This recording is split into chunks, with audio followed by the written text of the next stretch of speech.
बिस्मिल्लाहिर्रहमानिर्रहीम। M A सियासियात part 2 परचहदी बैनुल-अक़वामी ताल्लुक़ात। इसके आज हम दूसरे चैप्टर या सवाल नंबर 4 की तरफ चलेंगे जी। इस सवाल जो चैप्टर में सवाल हमें बनाया है मैंने जी, वो है जी बैनुल-अक़वामी कानून के तहत मुक़्तदिर रियासतें जो हैं उनके हकूक़ और फ़राइज़ जो हैं वो क्या हैं। तो हेडिंग्स आप मुलाहज़ा कर लें जी। हेडिंग मैंने सारी लिख दी हैं। पहले इसके फ़राइज़ लिखे हैं रियासतों के, फिर इसके हकूक़ चंद लिखे हैं जी। इसमें जो पहला काम हम करेंगे जी वो क्या होगा जी, रियासतों के हकूक़ और फ़राइज़। देखिए जी, बैनुल-अक़वामी कानून का जो मौजू है वो है स्टेट। जैसा कि रियासत के अंदर अफराद जो होते हैं वो कुछ फ़राइज़ अदा करते हैं, उनके बदले उनको हकूक़ मैसर होते हैं। बिल्कुल इसी तरह बैनुल-अक़वामी कानून के अंदर रियासतें जो हैं वो मुख्तलिफ़ फ़राइज़ अदा करती हैं और उनको हकूक़ भी दिए जाते हैं। तो इस हवाले से आप कुतब से जब कंसल्ट करेंगे, मुख्तलिफ़ किताबें मार्केट में मौजूद हैं, वहाँ से आपने क्या करना है जी, पहले में आपने यही तबसरा करना है कि रियासतें जो हैं उनको आलमी कन्वेंशंस और कॉन्फ्रेंसेस और यूएनओ की जो चार्टर है, उसका जो दस्तूर है, उस मुताबिक रियासतों को हकूक़ भी दिए गए हैं, फ़राइज़ भी मिलते हैं। फिर आपने क्या करेंगे जी, आप दो का मैंने ज़िक्र किया है, ओपनहाइम और जे जी स्टार्क, और मुफ़क्किरीन भी आपको मिल जाएंगे कुतब के अंदर। आप इनकी डेफिनेशंस जो हैं वो नोट करेंगे और पेपर में आप उस तरह उसको लिख देंगे जी। तो सबसे पहला जो काम हमने इसमें करना है जी वो है जी रियासत के फ़राइज़। बेसिकली ये 2 सवाल बनते हैं, लेकिन मैं कोशिश करूँगा मुख्तसरन दोनों ही ये हम वाइंड अप कर लें। अमूमन एक चीज़ आती है पेपर में, सरगोदा यूनिवर्सिटी के जो पैटर्न है उसके मुताबिक, या फिर जो पंजाब यूनिवर्सिटी वाले हैं, लेकिन यहाँ पे मैंने कोशिश की है कि दोनों इसमें लिख दिए हैं ताकि हम दोनों ही एक ही वक्त में कर लें। हाँ जी, नंबर 1 पे है जी इसके जो फ़राइज़ के अंदर, रियासत के फ़राइज़ में नंबर 1 है जी अदम मदाखलत या नॉन इंटरवेंशन। कोई भी रियासत हो, चाहे वो अमीर है, गरीब है, छोटी है, बड़ी है, रियासत जो है वो दूसरी रियासत के मामलात में दखल अंदाज़ी नहीं करे, ना करे, इसको कहा जाता है जी अदम मदाखलत। और आलमी कानून बग़ैर किसी वजह के तमाम रियासतों को मना करता है कि वो एक दूसरे के मामलात के अंदर दखल अंदाज़ी ना करें जी। इसके बाद आ जाता है जी नंबर 2 पे, हकमियत का अदम इस्तेमाल। ठीक है जी, सॉवरेनिटी का अदम इस्तेमाल कहाँ पे जी, not use of sovereignty on the territory of other state. एक रियासत को ये अख्तियार नहीं है कि वो अपना इक़्तिदार आला दूसरी रियासत के अंदर इस्तेमाल करे। वो अपने सफ़रा को हदायत दे सकती है या असम्बली को हदायत दे सकती है, ये एक अलग बहस है, लेकिन वो दूसरी रियासत में मौजूद हुकूमती अहदेदारों या सरकारी मुलाजमीन को या किसी भी शहरी पे अपना इक़्तिदार नहीं ठोंस सकती। इसलिए एक रियासत को मना किया गया है कि वो दूसरी रियासत के अंदर अपनी हकमियत का अदम इस्तेमाल करे। नंबर 3 जी, अदम दहशत गर्दी। बहुत ये जो मशहूर मौजू बना वर्ल्ड ट्रेड सेंटर की तबाही के बाद, ये जब सदी नई शुरू हुई 2001, दहशत गर्दी, टेररिज़म। तो अदम दहशत गर्दी जो है इसकी हर रियासत जो है उसको पाबंद किया जाता है कि एक रियासत दूसरी रियासत के मामलात में डायरेक्ट या इनडायरेक्ट दखल अंदाज़ी ना करे, वहाँ पे खौफ व हरास की सूरत हाल पैदा ना करे। तो इसको हम कहेंगे जी अदम दहशत गर्दी। तो हर रियासत पे ये लाजिम है कि वो दूसरी रियासतों के मामलात से दूर रहे, वहाँ की आवाम को या वहाँ की हुकूमत को परेशान ना करे दहशत गर्दी के ज़रिए जी। हाँ जी, नंबर 4 पे हमने लिखा है जी आलमी अमन का क़याम। हर रियासत पे ये लाजिम है कि वो आलमी अमन की बहाली के लिए, आलमी अमन के लिए की जाने वाली कोशिशें जो हैं उनमें आलमी ताकत का साथ दे, यूएनओ का साथ दे। ये हर रियासत पे लाजिम है जी। अच्छा जी, नंबर 5 पे हमने लिखा जी जारहियत से परहेज़, यानी कि दूसरी ममालिक के साथ बेजा फजूल बग़ैर किसी वजह के जंग मत छेड़ी जाए। मकासद तो ज़ाहिर हर रियासत के होते हैं, जंग छेड़े जाने के पीछे भी, झड़पें करवाने के पीछे भी, लेकिन बहरहाल आलमी कानून तो इस चीज़ से मना करता है कि बग़ैर कि जवाज़ के जारहाना कार्रवाइयों से जो है वो इज्तनाब किया जाए। दूसरे ममालिक को धमकियाँ देना या धमकियाँ में रवैया अख्तियार करना, इससे भी परहेज़ किया जाए। हाँ जी, इसके बाद नंबर 6 पे हमने लिखा है जी कि आलमी कानून का एहतराम। हाँ जी, इंटरनेशनल लॉ का एहतराम करना, उसकी रिस्पेक्ट करना हर रियासत पे लाजिम है कि वो बैनुल-अक़वामी कानून का एहतराम करे, क्योंकि जब ऐसा होगा, एहतराम किया जाएगा, तो फिर क्या होगा जी, फिर ही जाके मामला जो हैं वो बेहतर तरीके से चलेंगे।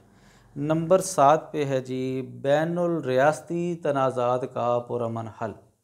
नंबर 7, हाँ जी, रियासतों के जो आपस के तनाज़ात हैं उनको पुरअमन तरीके से हल किया जाए, बातचीत के ज़रिए हल किया जाए, ना कि लड़ाई झगड़े के ज़रिए। तो ये एक फ़र्ज़ है रियासतों पे कि वो आपस के तनाज़ात को बातचीत के ज़रिए, सालसी अदालत के ज़रिए, इंटरनेशनल कोर्ट ऑफ जस्टिस के ज़रिए ऐसे मामलात के तहत जो है उनको हल करे मसाइल को, ना कि जंग की तरफ जाए। नंबर 8 पे हमने लिखा है जी कि बुनियादी इंसानी हकूक़ का एहतराम। देखिए जी, कोई भी मुल्क जब कोई नई रियासत वजूद में आती है तो वो UNO की मेंबर तब तक नहीं बन पाती जब तक वो जो इंटरनेशनल ह्यूमन राइट चार्टर है उसको साइन ना कर दे। तो आलमी सतह पे रियासतों पे, जो हर रियासत पे ये फ़र्ज़ है, उस पर लाजिम है कि वो बुनियादी इंसानी हकूक़ को मुहैया करे, चाहे वो मज़हब के हवाले से हैं, चाहे मुआशरत के हवाले से हैं, चाहे सियासत के हवाले से हैं, तजारती उनके हकूक़ हैं। तो ये तमाम हकूक़ मुहैया करना रियासत पे लाजिम है जी। नंबर 10 पे है जी जो नंबर 9 अगली हेडिंग जी, नई रियासत या हुकूमत को तस्लीम किया जाना। ठीक है जी, हर रियासत पे ये लाजिम है जी कि वो नई बनने वाली रियासत या नई हुकूमत को तस्लीम करे।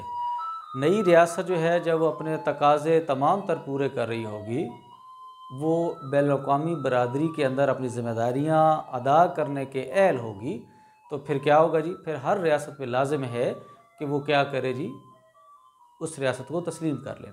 ये अलग बात है कि हर रियासत के अपने मफादात होते हैं, सियासी मकासद होते हैं, जिस वजह से उसको तस्लीम नहीं करती वो नई रियासत को। जैसा ये मिसाल हमारे सामने मौजूद है कि कसीर मुस्लिम रियासतों ने इसराइल को अभी तक बतौर स्टेट तस्लीम नहीं किया। तो ये एक पॉइंट है कि जी रियासत तस्लीम कर लेना चाहिए। दो मकाते फ़िक्र है बेसिकली। एक कहता है कि जब कोई रियासत नई वजूद में आती है और वो तमाम तर तकाज़े पूरे करती है, उससे लाजमी तौर पे तस्लीम किया जाना ये लाजिम है कि इसको तस्लीम किया जाए। लेकिन दूसरा मकता फ़िक्र ये कहता है कि नहीं, ज़रूरी नहीं है, कोई तस्लीम करता है करे, नहीं करता ना करे। नहीं भी करता तो वो रियासत है, वो नया वजूद जो अपनी ज़िम्मेदारियाँ अदा कर रहा है वो रियासत है, कोई उसे तस्लीम करे या ना करे। बहरहाल ये भी एक इस पर पहलू है कि रियासतों पे लाजिम है कि जब कोई रियासत तमाम तकाज़े पूरे करे तो उसको तस्लीम कर लिया जाए। नंबर 10 पे है जी तहवील मुजरमीन। ये जो एक्सट्रैडिशन का अमल है उसको हम कहते हैं जी तहवील मुजरमीन, या इंग्लिश में कहते हैं एक्सट्रैडिशन। ठीक है जी, ड्यूटी टू एक्सट्राडाइट द क्रिमिनल, मुजरमीन को तहवील में दे देना। हाँ जी, इसकी सूरतें होती हैं, या तो रियासतों के आपस में मुआहदात हों फिर वो तहवील मुजरमीन करती हैं, या उस एक खित्ते के अंदर, उस इलाके के अंदर कोई रस्म रवाज ऐसा हो फिर वो मुजरमीन को एक दूसरे के हवाले करती हैं, या फिर वो एक दूसरे के साथ अच्छा बर्ताव करते हुए मुजरमीन को हवाले कर देती हैं। तो अगर वो ऐसा करें तो ज़्यादा बेहतर है, क्योंकि मकसद इसके पीछे यही कार फरमा होता है कि जो क्रिमिनल होते हैं, जो मुजरमीन होते हैं, इनको सज़ा दी जा सके। तो एक ये फ़र्ज़ आ जाएगा जी रियासतों का जी। अच्छा जी, इसके बाद है जी नंबर 11 पे अपने शहरियों का तहफ़्फ़ुज़। हाँ जी, एक रियासत अपने शहरियों का तहफ़्फ़ुज़ कहाँ पे करेगी जी? ये दूसरी रियासतों में मौजूद अपने शहरियों का तहफ़्फ़ुज़ यकीनी बनाएगी। अब दूसरी रियासतों के अंदर कोई ऐसा मामला पेश आ जाता है, उसके शहरी फंस जाते हैं। ये जो आज मौजूदा जो सूरत हाल चल रही है अबाउट कोरोना वायरस, तो पाकिस्तान भी अपने प्राइवेट तैयारों के ज़रिए या उस मुल्क के किसी जहाज़ के ज़रिए क्या कर रहा है जी, अपने शहरियों को वापस ला रहा है। तो ये क्या है, ये दरअसल अपने शहरियों का तहफ़्फ़ुज़ ही है, ताकि हमारे शहरी महफूज रहें, अपने मुल्क में आए महफूज हों, उनको अगर वहाँ पे खाने पीने या दीगर कोई मसाइल हैं तो वो उससे बच सकें। अच्छा जी, इसके बाद नंबर 12 पे हमने लिखा है जी गैर मुल्कियों की हिफाजत। हाँ जी, हर वो गैर मुल्की जो आपके यहाँ सैर व सियाहत के लिए आया है, किसी कॉन्फ्रेंस के लिए आया है, किसी मुल्क में होने वाले किसी फंक्शन पे शरीक होने आया है, चाहे वो एजुकेशनल है, सकाफ़ती है या कोई भी है, मुआशी है, तो हर गैर मुल्की को तहफ़्फ़ुज़ फ़राहम करना रियासत की ज़िम्मेदारी है। ऐसा ना हो कि एक शहरी आया सैर के लिए, यहाँ पे वो मारा जाता है तो फिर रियासत का इमेज अच्छा नहीं जाता दूसरे ममालिक में, और आपके सैर व सियाहत के जो दरवाज़े हैं, जो कि बहुत बड़ी इंडस्ट्री होती है किसी भी रियासत के लिए पैसा कमाने के एतबार से, तो वो कम पड़ जाती है। ठीक है जी, स्विट्ज़रलैंड जो है जैसे, वो क्या है जी, वो इस जो इंडस्ट्री है, टूरिज़म इंडस्ट्री से बहुत अर्निंग करती है। तो इसलिए सयाहों की हिफाजत या गैर मुल्कियों की हिफाजत जो है रियासत की ज़िम्मेदारी है। हाँ जी, इसके बाद अगली हेडिंग हमें लिखी जी यूएनओ मेंबरान का तहफ़्फ़ुज़। यूएनओ की जो है, जो अक़वाम मुत्तहिदा है, उस इदारे की तरफ से जितने भी उसके जो ओहदेदारान हैं जो आपके मुल्क में मौजूद होंगे, तो उस मुल्क की ज़िम्मेदारी है कि वो उनके तहफ़्फ़ुज़ करें। उनका तहफ़्फ़ुज़ जब यकीनी बनाया जाएगा तो फिर ही क्या होगा जी, फिर ही ये होगा जी कि वो रियासत ने अपने फ़राइज़ जो हैं वो अदा किए हैं सही तरीके से। हाँ जी, माजी के अंदर 48 में अक़वाम मुत्तहिदा के एक नुमाइंदा था जी, काउंट बर्नार्डे। ये एक फ़्रांसीसी मुबस्सिर था, फ़्रांसीसी जर्नलिस्ट था। इसको यरूशलेम में कत्ल किया गया और इसका हर्जाना तावान इसराइल ने अदा किया। और भी मिसालें आपको मिल जाएंगी जब आप किताब से कंसल्ट करेंगे जी। अच्छा जी, इसके बाद नंबर 14 पे हमने हेडिंग लिखी है कर्ज़ों की अदायगी। हाँ जी, जैसा कि फ़र्द जब कोई कर्ज़ा लेता है तो वापस करना लाजिम है, तो रियासतें जो हैं जब ये कर्ज़ा लेती हैं IMF से, वर्ल्ड बैंक से, किसी भी मुल्क से, तो उन कर्ज़ों को बर वक्त वापस करना स्टेट की ज़िम्मेदारी होती है। ठीक है, चाहे वो किस्तें बनी हो, चाहे जो कुछ मामला हो, कर्ज़ा वापस करना है जी। नंबर 15 जी, नुकसान का अज़ाला। एक रियासत जो है उससे दूसरी रियासत को कोई नुकसान हो जाता है तो वो रियासत जिसका नुकसान हुआ है, मुतासर रियासत हर्जाना तलब कर सकती है, जुर्माना वसूल कर सकती है, और जिसने नुकसान किया है उस रियासत की ज़िम्मेदारी है कि वो नुकसान का अज़ाला करे। अच्छा जी, इसके बाद नंबर 16 पे लिखा हुआ है जी सफ़रा का तहफ़्फ़ुज़। हर रियासत की ज़िम्मेदारी है कि उस रियासत में मौजूद जितने भी गैर मुल्की सफ़ीर हैं, उनकी ज़िंदगियाँ, उनके माल जायदाद या जो स्टाफ है उसकी हिफाजत को यकीनी बनाया जाए।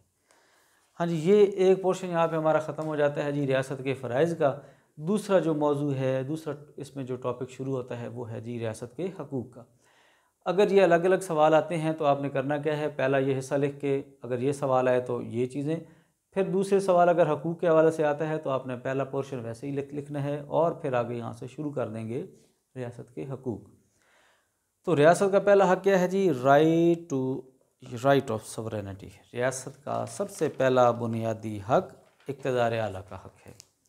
हर रियासत जो है वो अपने अंदरूनी और बैरूनी मामलात में 100% मुक़्तदर आला होती है। कोई भी दूसरी रियासत उसके मामलात के अंदर दखल अंदाज़ी करने की मजाज़ नहीं है। नंबर 2 पे है जी राइट टू इंडिपेंडेंस, हक़ आज़ादी।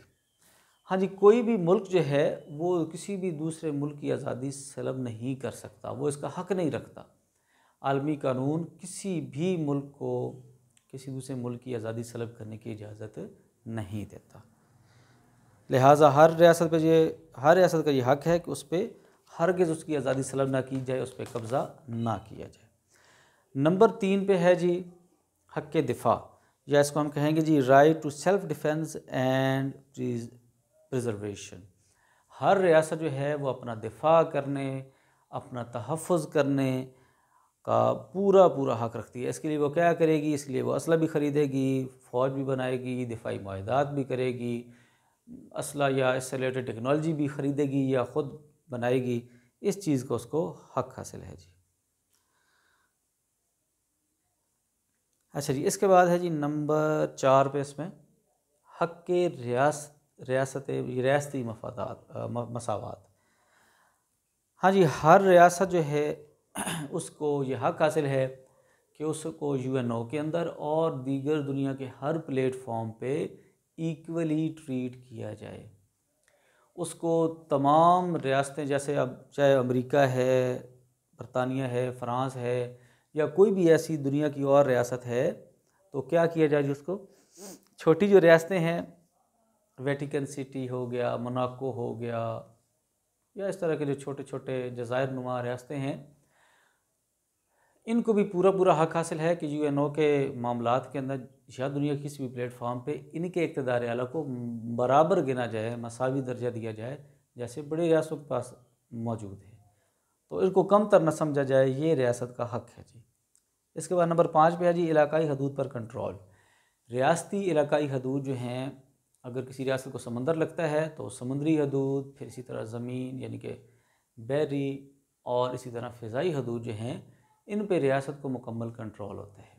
इसके अलावा रियासत के इलाकों में कौन सी चीज़ें आ जाती हैं जी, उसके बहरी जहाज़ हैं, उसके हवाई जहाज़ हैं, उसके सिफारत खाने, कौंसल खाने हैं, या उसकी किसी गैर मुल्क में मौजूद ख़रीदी हुई प्रॉपर्टी हो सकती है। ये जो चीज़ें हैं, इन पे, इन हदूद पे रियासत को मुकम्मल कंट्रोल हासिल होता है। इससे कोई भी दूसरी रियासत उसको रोक नहीं सकती। हाँ जी, इसके बाद जो अगली हेडिंग है वो है जी हक़ इज़्ज़त व वक़ार। हाँ जी, पाकिस्तान, बांग्लादेश या कोई और छोटा मुल्क जो है वो क्या है जी, वो अगर आप समझते हैं जी कि वो एक गरीब मुल्क है और छोटा मुल्क है तो उसकी इज़्ज़त वक़ार जो है वो कम होगी, ऐसा हरगिज़ नहीं होता। ठीक है जी, ऐसा हरगिज़ नहीं समझा जाएगा। छोटा मुल्क, गरीब मुल्क और दूसरी तरफ अमीर मुल्क, तमाम रियासतें जो हैं वो एक जैसा हक़ रखती हैं इज़्ज़त और वक़ार का। हमारे मुल्क का या बांग्लादेश या किसी छोटे गरीब अफ़गानिस्तान, ईरान या ममालिक का कोई वज़ीर-ए-आज़म सदर दूसरे मुल्क में जाएगा तो उसका वज़ीर-ए-आज़म और सदर भी उसी प्रोटोकॉल का हकदार है जिस तरह अमेरिका, बरतानिया, फ़्रांस, रूस, चीन या दीगर ऐसे बड़े ताकतवर ममालिक के वज़रा या सदूर के जो प्रोटोकॉल है, बिल्कुल वैसे ही प्रोटोकॉल के हकदार ये भी हैं जी। अच्छा, इसके बाद नंबर है जी, इससे अगला नंबर 7, हक़ मुदाखलत। हाँ जी, हर रियासत जो है वो इस बात का हक़ ज़रूर रखती है कि जब उसके दाखिली मामलात के अंदर इंटरफेयर किया जाए तो वो क्या करें जी, वो उसके बदले मदाखलत कर सके। हाँ जी, ये मदाखलत जो है इसकी अक़साम, ये पूरा एक चैप्टर है इंटरवेंशन वाला, ये हम इंशाल्लाह आने वाले जो लेक्चर हैं उनमें देखेंगे। यहाँ पे मुख्तसरन जो चंद इसकी जो सूरतें हैं वो मैं बता दूँगा। हाँ जी, कलेक्टिव इंटरवेंशन या इज्तिमाई मुदाखले, ये सब हेडिंग्स बना के मैंने दे दिया, जिसमें अलिफ बे जीम दाल ये 4 हैं। ज़्यादा अक़साम इसकी ये इंशाल्लाह हम बाद में पढ़ेंगे जी आने वाले चैप्टर्स के अंदर। हाँ जी, तो जो रियासत है ये क्या करेगी जी, इज्तिमाई मुदाखलत है वो करेगी जी। कब करेगी जी, जब बैनुल-अक़वामी अमन सलामती को ख़तरा होगा, 2 या 2 से ज़्यादा रियासतें मिलके उस रियासत के मामलात में दखल अंदाज़ी करेंगे जिससे उनको ख़तरा लाक होगा। ठीक है जी। इसके बाद क्या होगा जी, इसके बाद अगली है जी प्रोटेक्शन ऑफ इट्स सिटीज़न, यानी कि शहरियों का तहफ़्फ़ुज़। रियासत तब मुदाखलत करेगी जब उसके शहरी जो हैं वो दूसरी रियासत में फंसे हुए हैं, फिर वो रियासत उसके मामले में दखल अंदाज़ी करेगी। वहाँ से अपने शहरियों को वापस लाने या उनके दिफा की कोई भी बंदोबस्त करने की ज़िम्मेदार वो है और इसका वो हक़ रखती है। इसके बाद है जी ज़ेर निगरानी इलाका जी, या अफेयर्स ऑफ प्रोटेक्टोरेट। हाँ जी, एक रियासत को कोई ख़िता यूएनओ उसके ज़िम्मे लगाती है कि जनाब आपने इस इलाके के जो है मामलात को चलाना है, देखभाल करनी है, तो ऐसा ज़ेर निगरानी इलाका उसके इलाके के जो मामलात हैं उनमें उस निगरान रियासत को मुदाखलत करने का हक़ हासिल होता है। हाँ जी, इसके बाद है जी ब्रीच ऑफ इंटरनेशनल लॉ, आलमी कानून की खिलाफ वर्जी। नंबर इसमें दाल जो है आलमी कानून की खिलाफ वर्जी। हाँ जी, अगर कोई रियासत बैनुल-अक़वामी कानून की खिलाफ वर्जी करती है तो ऐसी सूरत में भी उसके मामलात में दखल अंदाज़ी करने का हक़ हो जाता है जी। वो जो मुतासर रियासत है वो उसके मामलात में दखल अंदाज़ी कर सकती है। हाँ जी, नंबर 8 पे जो हेडिंग है जो रियासती हकूक़ में, वो है जी पुरअमन बकाए बामे। हाँ जी, हर रियासत जो है उसका हक़ हासिल है उसको कि उसके पड़ोसी जो हैं, हर रियासत जो है वो अपने पड़ोसियों के शर से महफूज रहे, वो उससे बच के रहे। कोई भी रियासत किसी अड़ोस पड़ोस की रियासत के मामलात में दखल ना दे। तो पुरअमन तरीके से रहना, पुरअमन तरीके से रियासती मामलात को चलाना हर रियासत का हक़ है। नंबर 9 पे है जी राइट टू एग्रीमेंट, हक़ के मुआहदा व समझौता। हक़ के मुआहदा या समझौता, हर रियासत को हक़ हासिल है जी कि वो किसी भी किस्म के दबाव के बगैर, किसी भी रियासती दबाव के बगैर क्या करे जी, दूसरी रियासतों के साथ मुआहदात करे। इसके बाद है जी राइट टू रिलेशनशिप या हक़ के ताल्लुकात। अब हमें अमेरिका या कोई भी मुल्क हमें किसी दूसरे मुल्क के साथ ताल्लुकात बनाने से मना नहीं कर सकता। हमारा हक़ है, पाकिस्तान का हक़ है या कोई भी छोटा गरीब मुल्क हो उसका हक़ है कि वो दीगर ममालिक के साथ अपने ताल्लुकात जो है वो कायम करे। इसके बाद नंबर 11 पे आ जाता है जी रिकग्निशन का जो अमल है ना जी, तस्लीम करने का हक़। जब एक नया ख़िता आज़ाद होता है और वो अपने तमाम तर लवाज़मात पूरे कर रहा होता है आज़ादी के, अपने वो जो ज़िम्मेदारियाँ अदा करने की अहलियत रखता है, तो ऐसे ख़ित्ते को हक़ हासिल है कि उसको तस्लीम किया जाए। कोई रियासत नहीं करती तो वो उसके अपने ज़ाती मफाद या मकासद हो सकते हैं जी। हाँ जी, इसके बाद नंबर है जी 12 पे सियासी पनाह देने का हक़। हाँ जी, हर रियासत जो है वो हक़ रखती है वो क्या करे जी, वो दीगर ममालिक या दीगर रियासतों के जो शहरी हैं जो उनके यहाँ पनाह लेने के लिए आएँ, तो रियासत का हक़ है कि रियासत उनको पनाह दे। कोई नहीं देती, उसकी अपनी मर्ज़ी, लेकिन अमूमन रियासतें पनाह दे देती हैं जी। अच्छा जी, इसके बाद है जी बहरी कज़ाकों को सज़ा का हक़, टू पनिश द पायरेट्स। बहरी कज़ाक होते हैं जी जो समंदरों के अंदर डाका ज़नी करते हैं, चाहे वो मुसाफिर बहरी जहाज़ हो, चाहे माल बरदार बहरी जहाज़ हो, या वो फ़ौजी, वो जो कि बहुत कम ऐसा होता है। ज़्यादातर पैसेंजर जो बहरी जहाज़ हैं जो मुसाफिरों को लेके जा रहे हैं या माल बरदार, यही ज़्यादातर पकड़े जाते हैं। पायरेट्स इन्हीं को पकड़ते हैं क्योंकि उनको पता होता है कि इनके बदले हमें अच्छा माल मिलेगा, मुआवजा मिलेगा। तो जो रियासत इनको पकड़ लेती है, जो रियासत इनको दबोच लेगी, उनको ये हक़ हासिल है कि वो अपने मुल्की कानून के मुताबिक और इंटरनेशनल लॉ के मुताबिक ऐसे पायरेट्स को सज़ा दें। तो यहाँ हम ख़त्म करते हैं इस सवाल को। नेक्स्ट इंशाल्लाह अगले लेक्चर में कोशिश करूँगा ताकि अगला मौजू हम जल्द अज जल्द वाइंड अप करें। अल्लाह हाफ़िज़।